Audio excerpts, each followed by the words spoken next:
We are officially 1 week away from the MLB trade deadline, and the Giants, while they've lost 6 in a row and are absolutely struggling to score runs right now, if you just take a step back, they're still in a relatively strong position with better than 50% odds of making the postseason. And so, where do the Giants stand, and what do they need to get done at the trade deadline next?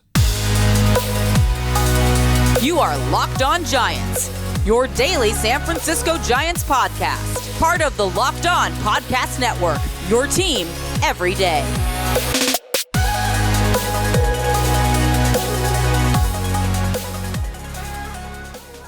Hello and welcome to Locked On Giants, part of the Locked On Podcast Network, where it's your team every day. My name is Ben Kasbeck, and on this show we provide daily episodes Monday through Friday, talking about the San Francisco Giants in a way that's data-driven and rational, but also simple, passionate, and accessible to all. I'm a former contributor for the baseball statistics and analysis websites Beyond the Box Score and Rotographs. I've been podcasting about the Giants since 2015, and I'm a lifelong fan. Thank you for making Locked On Giants your first listen every day. We're free and available wherever you get podcasts, including YouTube. So check us out there if you have not already, and please hit that subscribe button if you're watching on YouTube. Download the Game Time app, create an account, and use code LOCKEDONMLB for $20 off your first purchase. Last minute tickets, lowest price guaranteed. And coming up on today's show, yes, we're going to discuss the Giants' position, having won 5 straight coming out of the All-Star break. They then went on to lose 6 straight to end the road trip, unbelievably, with a losing record. If they had just won a losing record on the trip, I should say. If they had just won any of those remaining 6 games, they would have had a winning road trip. But they couldn't find a way to get it done, and they're just absolutely stuck and struggling right now. It's really hard to watch the way they're playing baseball. But I will just say that happens. It happened, I think, back to 2014 and 2016. Of course, the Giants winning the World Series eventually in 2014, made it in as a wild card team, didn't have a ton of wins. 88, I think, was what they had. And, you know, they had a long stretch in the middle of the season where they were struggling big time. And not just to score runs, but to win games. And the same thing happened in 2016, just a prolonged stretch of losing baseball. And that's not really even what we've seen here. Even though the Giants have had a hard time scoring runs for a while now, like a month plus even, they still have generally not had a terrible record over that span. So it's kind of a miracle, and they need to play better. Otherwise, you are going to start losing games if you're playing this way.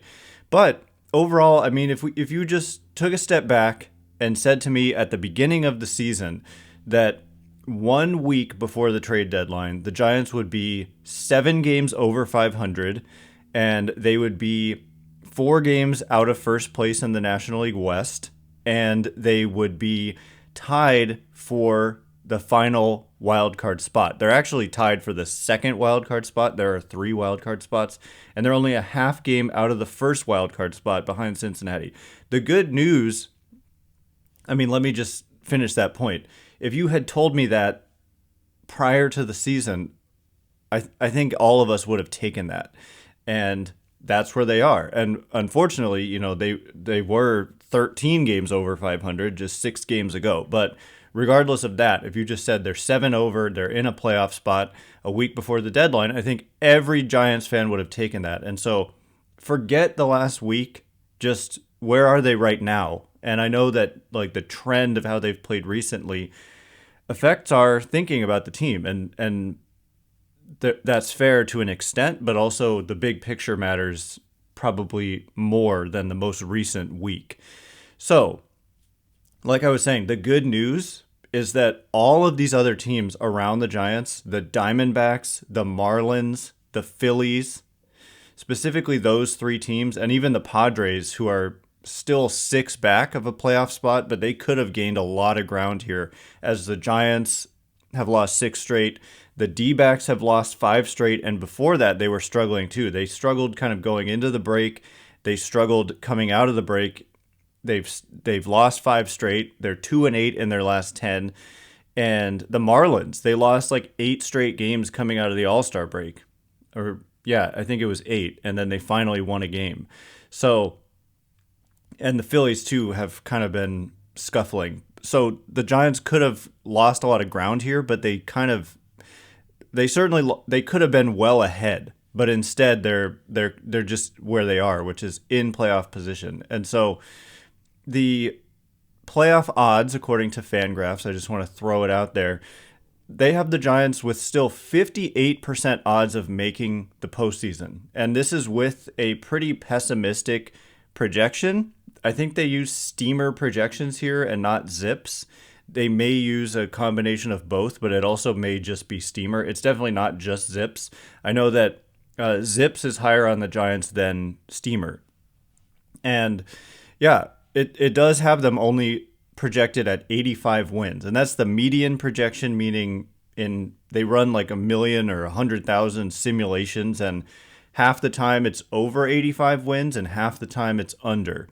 And, there's a curve, 85 being the most likely, and then gets less and less likely the further you deviate away from that. But I think that other projection systems have them a little bit better than this rest of season, only 51% winning percentage the rest of the way. Anyway, I'm getting a little too in the weeds there, but basically they're still 58% even with a pretty pessimistic projection, because all these teams around them have also been floundering.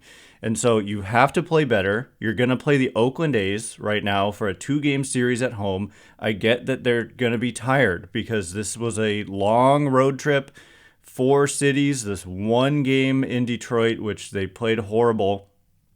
And then you come home and you have another game without a day off. But you've just got to get over it and focus, because you pretty much, to me, like, if you don't win at least one of these games, then that really is a problem. But if you can just win, I mean, I don't want to say just win one. I'm not saying that at all. What I'm trying to say is this is an opportunity to win both of these games. And as I tweeted the other day, or X'd, whatever you call it now, there are only 6 possible records for the Giants by the trade deadline, which is 3 p.m. Pacific next Tuesday on August 1st.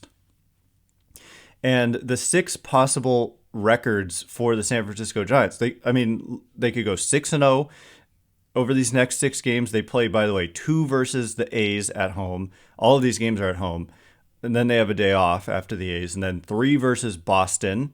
And then 1 against the D-backs. And then that'll be the trade deadline the following afternoon. So they could go 6-0, 5-1, 4-2, 3-3, 2-4, 1-5, or 0-6. And the different range of possible records for the Giants ranges from, if they lose all 6, which would be a 12-game losing streak, very unlikely, they would be 54-53. So they're guaranteed to be over 500 at the worst by the trade deadline. If they go 6-0, they would be 60-47, 13 games over 500. If they go 3-3, they would be 57-50. And so I think 3-3 or 4-2 is probably what is the most likely. And if you're 4-2, then your record would be 58-49. And I think that would be a strong position where you're not making the front office kind of second guess, should we even be buyers?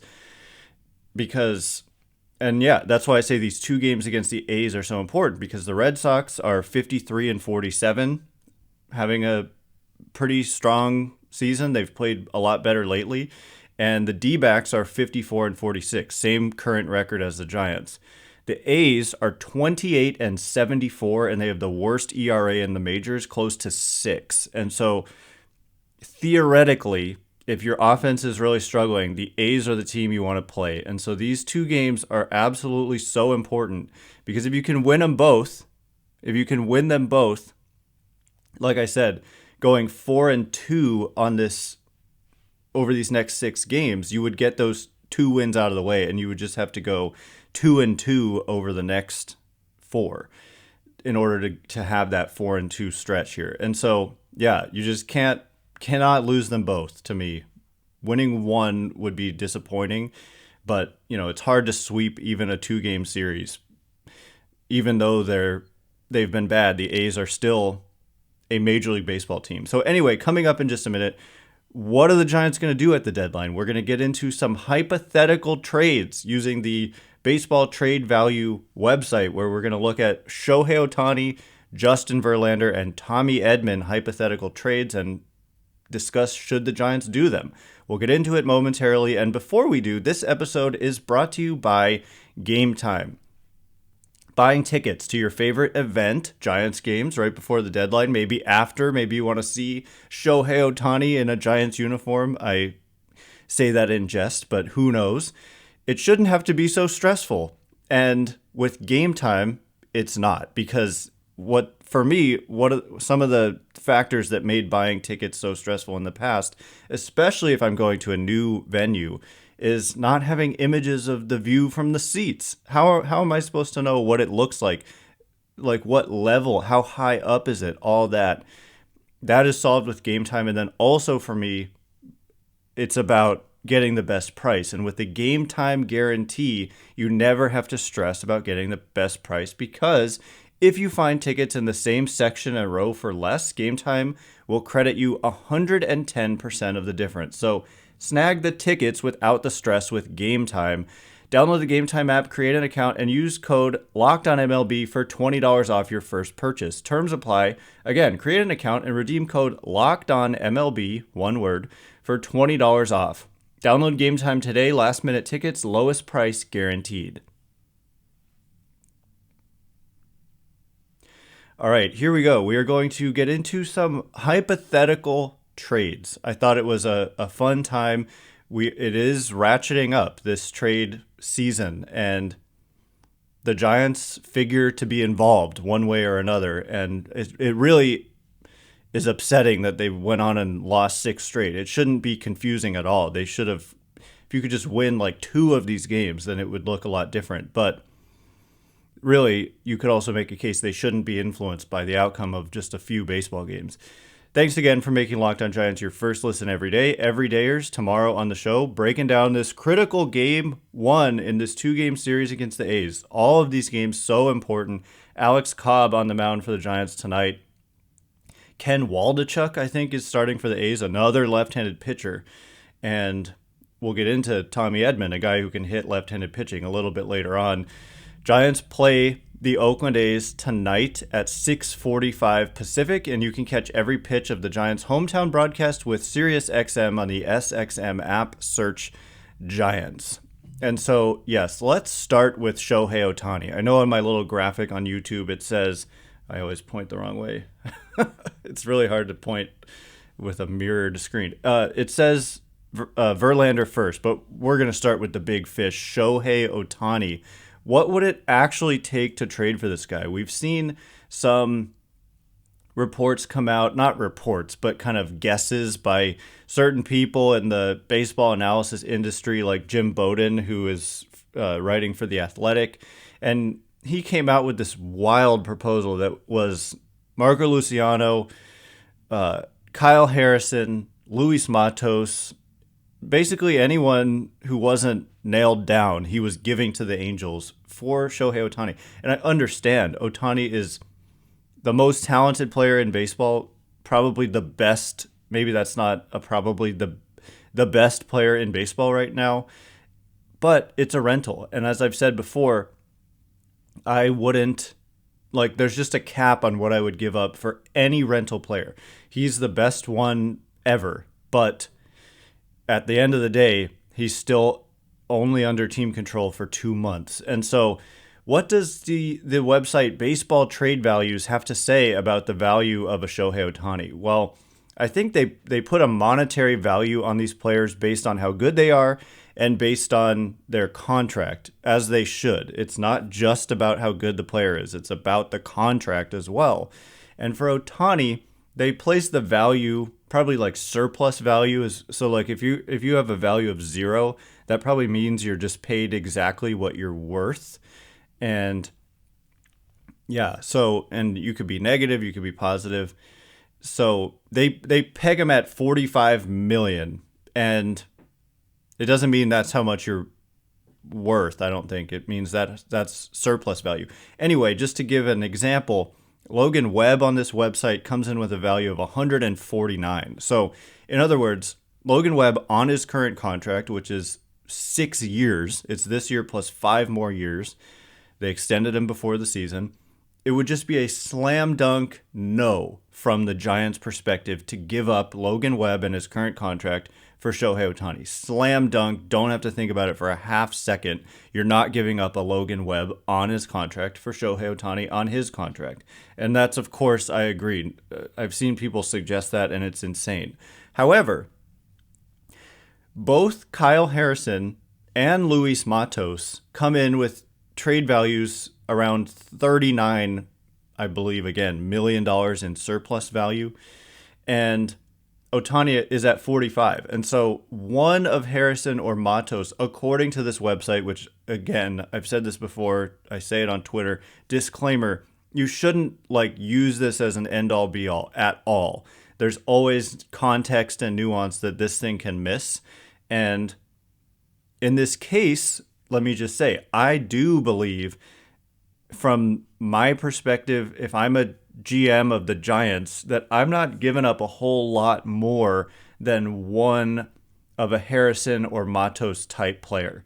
And the reason is these guys are, top prospect types in the game. I know that Matos hasn't done too much, but the thing is, he's 21 years old and he comes with 6 years of team control. So again, it's not just about Luis Matos isn't as good as Shohei Ohtani. Therefore, Ohtani is the better side of this trade. It's about Ohtani for 2 months versus Matos for 6 years. Actually, 6 years after this year, because he started this year not at the beginning. And so he won't reach 6 years of service until 6 more years in after 2023. And so,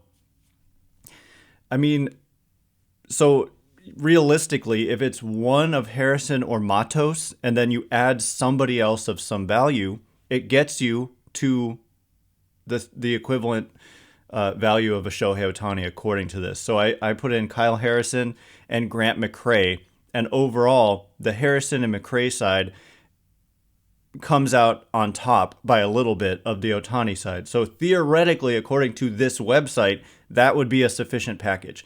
Do I actually think the Angels would accept that? And that's the thing.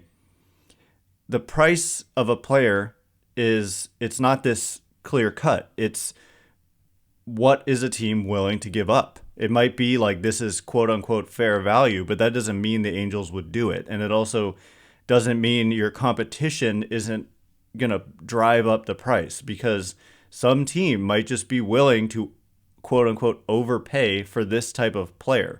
And so do I think if the Giants just said, here's Kyle Harrison, here's Grant McCray, you can have them both, we want Shohei Ohtani, do I think the Angels would accept that?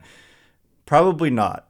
Probably not. And the reason I say probably, if you really view Kyle Harrison as a frontline starter, if you're the Angels, and you're we view this guy as a guy who's going to be an ace at the major league level, then maybe you do. I think they'd probably want more than 2 players, honestly. So maybe, instead of McCray, maybe you give him 3 or 4 guys who aren't quite on that level, but give them more. When you get more players, maybe a lower likelihood of all of them not panning out, right? Because if McCray busts, then you got nothing else. But if you get 3 or 4 guys you like, maybe one of them hits, and then you also have your stud in Kyle Harrison. So I could see something like this being pretty much as much as the Giants would be willing to give up. The idea that you're giving up Harrison and Luciano and Matos, I just think that's way, way an overpay, even though Ohtani is so good. And should the Giants do this, if it's just a Kyle Harrison and a Grant McCray, I think that you really strongly consider it, even though you're giving up the 6 years of team control for each young player you give up versus 2 months of Ohtani. Ohtani would make that much of an impact for the rest of the season, into the postseason, and then it may help you if you really have ambitions of signing this guy to a long-term contract. Once he reaches free agency at the end of the 2023 season, it cannot hurt to have the guy on your team for a couple months. And I think Giants fans would just sell the place out like every game for the rest of the season if the team acquired Shohei Ohtani. And so there's definitely something to that. And I think if Ohtani gets traded, that's a big if, because the Angels are currently playing better. They're 6-4 in their last 10, 2 games over 500. They're only 4.5 games back in the wild card race. But if you're the Angels, you have to think, this guy's probably not going to re-sign with us. This is our chance to get something of real value in return, versus if we keep him and we don't make the playoffs or whatever, and then he leaves, we got nothing out of a generational all-time talent. We just never made the playoffs and ended up with not replenishing our farm system with high impact talent. They're also, by the way, 7.5 games out of first in the American League West. So anyway, coming up in just a minute, we're going to look at a couple of other hypotheticals. Justin Verlander, whom the Giants have been reported to be interested in by an MLB Network insider, and also Tommy Edmond, who for me is possibly the best fit out there on the position player side. So more about those two and hypothetical trades to acquire them momentarily. And before we get into it, all right, as promised, hypotheticals for Justin Verlander and Tommy Edmond. Thanks again for making Locked On Giants your first listen every day. Everydayers, tomorrow breaking down a critical Game 1 of a 2-game series against the MLB-worst Oakland A's. 28-74 are the A's, 13-35 on the road, 19-59 against teams that are over 500. So if you can't take advantage of the A's, then you're in a bad way. And the Giants are in a bad way. So something's got to give. The Giants can't score. The A's have the worst run prevention in baseball. So what's going to give? Hopefully the A's crumble. Giants play the Oakland A's tonight at 6:45 Pacific. Alex Cobb on the mound, another lefty for the Giants that they're facing. Good news, Wilmer Flores, I guess, in the lineup. He's been hot. So they play the A's at 6:45. You can catch every pitch of the Giants' hometown broadcast with SiriusXM on the SXM app. Search Giants. So Justin Verlander, the Giants have been linked to this guy, the future Hall of Famer Justin Verlander, in a report by MLB Network's John Morosi. I discussed this, I think it was yesterday, but again, the contract of a Justin Verlander is a huge factor in a potential trade.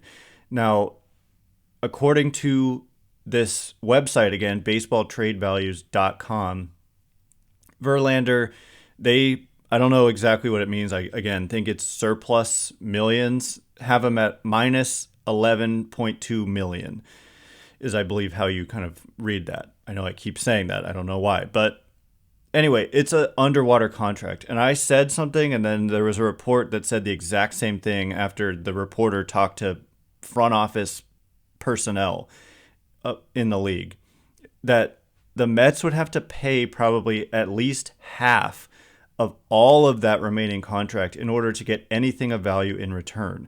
So Verlander's making $43.3 million this year, $43.3 million next year. And then if he reaches, 140 innings, I believe it is, in 2024, then he has a $35 million player option for the next year. So that is a severely underwater contract, in my opinion, even though, again, I'm not saying the player stinks. I'm saying the player on this contract, he's paid more than he's worth. And so, there's a big drop in strikeout rate this year. He's only struck out 20.6% of hitters, which is below the MLB average.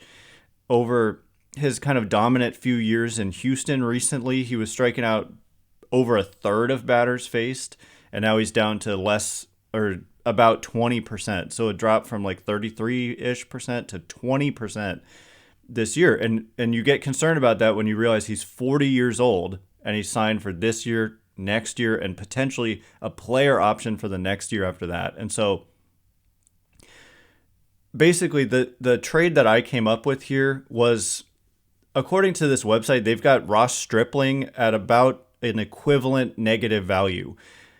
They don't, for whatever reason, Manaea is like 10 times more valuable than Ross Stripling, according to this website, which I think they're both kind of in the same boat with pretty significant negative value. So I think you could potentially do a trade here where you just throw in Ross Stripling or Sean Manaea, and it covers a lot of the money. Not actually that much, $12.5 million a year on average. So $43.3 million for Verlander minus $12.5 million. It's still $30.8 million that you would be paying if you're the Giants. And it also is just 2 years for Stripling and Manaea versus that third year for Verlander. So I honestly believe if the trade was just straight up Verlander for Stripling or Manaea, it's still a negative for the Giants because you're taking on so much money owed to Verlander. So potentially you include like a Manaea or a Stripling here, and the Mets pay like $10 million a year over the next 2 or 3 years even. And then maybe the Giants also give something up in that trade, but not much unless the Mets pay more. So there's something there. And the Giants, I made this case yesterday. If you want to hear me go in detail, I think they have to trade from their starting pitching. When you talk about Manaea, Stripling, Alex Wood, Anthony DeSclafani, Jacob Junis, I think they have to trade one or more of those guys simply because they don't have room even to bring a John Brebbia off the injured list, unless you option Ryan Walker, who's done well for you outside of the homer he gave up yesterday. And then if you want to add an impact starter, there's certainly no room. And then you talk about Tristan Beck and Keaton Wynn. There's just no room. None of these guys can be optioned. And so I think they have to trade. And so sending a contract that's underwater in exchange for another contract that's even more underwater starts to make some sense. You also have to think about it from the Mets' perspective. They probably just...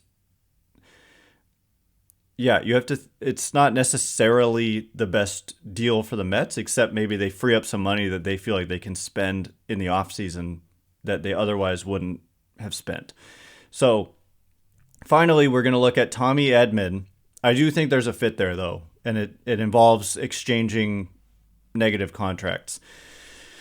And the Giants would upgrade at starting pitcher by getting a Justin Verlander, a big name, and just kind of legitimizes that rotation in a way that it already is, but just adding another big name would be a big deal, I think. So the last one is Tommy Edmond. I have made the case that I think he's like the best position player fit out there. He's above average at every position he plays, which is almost every position. He plays second, third, short, left, center, and right. He's played all of those positions in the major leagues and played them all well. He's a switch hitter. He is really good against left-handed pitching. And if you think about the Giants at the shortstop position, they just don't have anybody who's good against left-handed pitching. And they also don't have anybody under contract for next year who's an obvious player to take over that shortstop position. I know you've got a Marco Luciano looming in AAA, so that's potentially a look you want to give him. But Edmond has that versatility where he could play where you need him. And he has elite speed. He steals a lot of bases. He also doesn't strike out a lot at all. He's well below average or better than average at not striking out. And he grew up in California, in San Diego. He attended Stanford, so there's familiarity with the area and family being in California. Good clubhouse guy, under team control through 2025. So arbitration eligible for 2 more years. So you get him the rest of this year and then 2 additional seasons. He's 28. And the Cardinals would want controllable starting pitching in return. Lastly, Edmond is on the injured list with right wrist inflammation. It's actually the first time he's ever been on the Major League injured list. But he's supposed to start taking live at-bats early this week. So we'll have to keep an eye on that. But the trade that I came up with here, basically they're pretty close in value when you put in Tommy Edmond, who this website has at $13.5 million in surplus value, I believe is what that means. And the trade match that I came up with was Carson Whisenhunt. So I know a lot of people probably cringe at the idea of giving up Carson Whisenhunt, but I think that Edmond, if he was healthy, this would be I would probably just say, yes, do this. But the fact, if he's not healthy, then it totally changes my thinking, of course. But Wisenhunt is a guy who has performed well, is kind of an up arrow guy, as they say in the scouting world, and has entered top 100 prospects. Somebody even mentioned they maybe viewed Wisenhunt ahead of a Kyle Harrison. And so you think about it. Tommy Edmond, he put up ridiculous kind of performance last year, 5.7 Fangraphs wins above replacement because of elite defense and speed, but also holding his own against right-handed pitching and being really good against left-handed pitching. I just think it's a really good fit in so many ways. And if all you had to give up was really a Carson Wisenhunt, again, it'd be totally different if Edmond was a rental, but he's not. You would have him this year and for 2 more years. And I think he just fits this roster on the position player side really, really well. And so it would be one that I would consider, even though the price would be steep. Yeah. Anyway, that is all the time we have for today. Thanks again for making Locked On Giants your first listen every day. Everydayers tomorrow, breaking down a critical Game 1. The Giants need to wake up the bats, and Alex Cobb needs to pitch well. Giants play the A's tonight at 6:45 Pacific in San Francisco. You can catch every pitch of the Giants' hometown broadcast with SiriusXM on the SXM app. Search Giants. Once again, my name is Ben Kaspick. Check me out on Twitter at Ben Kaspick, Kaspick. If you like this show, please consider rating it or leaving a review. It helps me out a lot, so thanks in advance. And thank you to everyone who's done so already. I can't wait to be with you again tomorrow. Thanks again for listening. You are now Locked On Giants.